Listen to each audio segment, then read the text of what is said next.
প্রিয় দর্শক, এই মুহূর্তে আমি রয়েছি ইতালির মনফালকোনে। আসলে ঈদ চলে গিয়েছে, তারপরেও কিন্তু এখানে প্রবাসী বাংলাদেশিরা কিন্তু আসলে ছুটির দিনে কিন্তু এসে ঈদের যে একটি আনন্দ, সেই ঈদ পুনর্মিলনী করছে। এখানে কিন্তু আসলে চেন্ট্রো কালচারাল ইসলামিক দারুস সালাম যে এখানে রয়েছে, এখানে বাংলা স্কুল রয়েছে এবং বাংলাদেশ ওয়েলফেয়ার এবং কালচারাল যে সেন্টার রয়েছে, তো এখানের নেতৃবৃন্দরা কিন্তু এই আয়োজনটি করেছে। আপনারা দেখতে পাচ্ছেন যে এখানে প্রবাসী বাংলাদেশি যে এখানে যারা অবস্থান করে তাদের কিন্তু একটি বড় অংশ এখানে উপস্থিত রয়েছে। আজকে কিন্তু তারা ঈদ পুনর্মিলনী যে আয়োজন করেছেন এবং পাশাপাশি যে পিঠা উৎসবের যে একটি আমেজ রয়েছে, সেই প্রবাসী নারীরা কিন্তু সেই তাদের দেশীয় যে পিঠার যে স্বাদটি, সেই স্বাদটি গ্রহণ করছেন। তারা কিন্তু আসলে দেশীয় পিঠা বানিয়ে নিয়েছেন। আমি এখানে একটু জানতে চাচ্ছি যে এখানে যে স্কুল রয়েছে, স্কুলের প্রধান শিক্ষিকা রয়েছেন এবং এখানের কোমলমতি শিশুরা কিন্তু আসলে নতুন প্রজন্মকে কিন্তু ইতালিয়ান শিক্ষার পাশাপাশি বাংলা শিক্ষাকে কিন্তু আসলে তারা বুকে ধারণ করছে। বাংলাদেশের লাল সবুজের পতাকাকে কিন্তু তারা জানান দিচ্ছে যে আসলে ইতালিয়ান শিক্ষার পাশাপাশি কিন্তু তাদেরকে বাংলা শিখতে হবে। আমি শিক্ষিকার কাছে জানতে চাচ্ছি যে আজকে আপনারা এই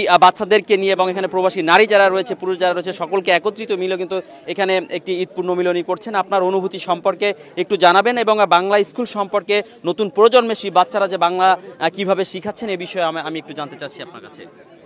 আমরা এখানে প্রতি বছর এই রকমের অনুষ্ঠান করে থাকি। আমরা বাঙালি ঐতিহ্য ধরে রাখার জন্য এখানে আমাদের বাংলা স্কুল প্রতিষ্ঠা করেছি। এখানে আমাদের প্রাথমিক ধারণা দেওয়ার জন্য। তো স্কুল সংলগ্ন আমাদের মসজিদ, এটা হচ্ছে আমাদের নতুন কমিটি হয়েছে, সেজন্য আমাদের ঈদ পুনর্মিলনী এবং নতুন সবার সাথে পরিচিত হওয়ার জন্য আমরা অভিভাবক, শিক্ষিকা, আমাদের বাচ্চারা, আমাদের মসজিদ কমিটির সকলে আমরা সবাই একত্রিত হয়েছি। আমাদের সফল হয়েছে, আমরা অনেক আনন্দিত। এই যে নতুন পিঠা বানিয়েছে অনেক আমার মা বোনেরা যারা এসেছে, নতুন বাংলাদেশের যে একটা কৃষ্টি কালচার পিঠা উৎসব এবং শীতকালে যে পিঠার যে আয়োজন করা যায় দেশীয় পিঠার, এ বিষয়ে আপনি একটু যদি কিছু বলেন। এখানে হচ্ছে আমাদের আমরা তো ওইভাবে প্রতি বছর পারি না, তো আমরা কোনো না কোনো একটা উপলক্ষে আমরা এটা অনুষ্ঠান আমাদের বাঙালিদের মধ্যে আমরা এটা করে থাকি। তো এর মধ্যে হলে আমাদের বাচ্চারা এই বিদেশের মাটিতে থেকে আমাদের বাংলাদেশের ঐতিহ্য, বিশেষ করে পিঠা, বিভিন্ন রকমের পিঠা সম্পর্কে ধারণা দেওয়া। আর আমরা সবাই একসাথে কমিউনিটি, আমরা সবাই একসাথে মিলিত হয়ে আনন্দ উপভোগ করে আমরা সবাই ভাগ বাটোয়ারা করে নিই। এটাই হচ্ছে আমাদের। ধন্যবাদ আপনাকে। প্রিয় দর্শক, একটি বিষয় আপনাদের সাথে আমি শেয়ার করতে চাচ্ছি যে এখানে যারা নতুন প্রজন্ম যারা বেড়ে উঠছে, তারা কিন্তু আসলে যারা কমিউনিটি ব্যক্তিত্ব যারা রয়েছে তাদেরকে ইতালিয়ান শিক্ষার পাশাপাশি কিন্তু আসলে বাংলাদেশের কৃষ্টি কালচারকে করছেন এবং বিভিন্ন ধরনের বাংলাদেশের যে অনুষ্ঠানগুলো হয়, বাংলাদেশের যে ফেস্টিভ্যালগুলো, যে উৎসবগুলো হয়, সেগুলো কিন্তু আসলে এই প্রবাসে থেকেও কিন্তু তারা পালন করে যাচ্ছে নিয়মিতভাবে। আমি একটু এখানে যারা আজকে আয়োজক রয়েছে, আয়োজকের যিনি রয়েছেন, আমি যে দুটি সংগঠনের হচ্ছে এবং এখানে নতুন যে কমিটি হয়েছে, যে পরিচিতি সভা হয়েছে, আমি একটু জানতে চাচ্ছি আসলে আজকের যে অনুষ্ঠানের সার্বিক যে তাৎপর্যটা বিষয়ে যদি আপনি আমাদের আরটিভি দর্শকদেরকে একটু জানান। ধন্যবাদ। আসলে আজকের অনুষ্ঠানের তাৎপর্য হলো এই যে আমরা যে বাংলাদেশ কমিউনিটির লোকজন এই শহরে বসবাস করি, আমাদের প্রায় 2 যুগ পার হয়ে গেছে এবং সেকেন্ড জেনারেশন পড়ে গেছে। আমাদের জেনারেশনে কীভাবে আমরা শিক্ষিত করে ডাক্তার, ইঞ্জিনিয়ার বানাই আমাদের বাংলাদেশের মুখ উজ্জ্বল করতে পারি এবং ইটালিয়ান সমাজে আমরা মর্যাদার সহিত বাস করতে পারি, এটাই ছিল মূল থিম। ধন্যবাদ আপনারা। ধন্যবাদ।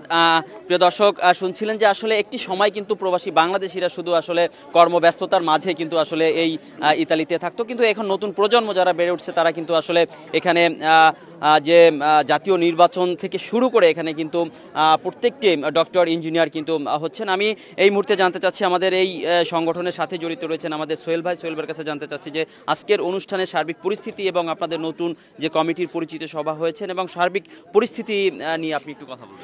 ধন্যবাদ আরটিভিকে এবং আজকের অনুষ্ঠান যারা লাইভ দেখবেন তাদের সবাইকে। আমি আসলে সংক্ষেপে বলতে গেলে আমরা এখানে বলতে চাই, আমরা যে শহরে থাকি, এটা মনফালকোন শহর, এখানে আমরা বৈষম্যের শিকার। আমাদের যে মেয়র, উনি বারবার প্রতিষ্ঠিত করতে চান যে এটা একটা মসজিদ।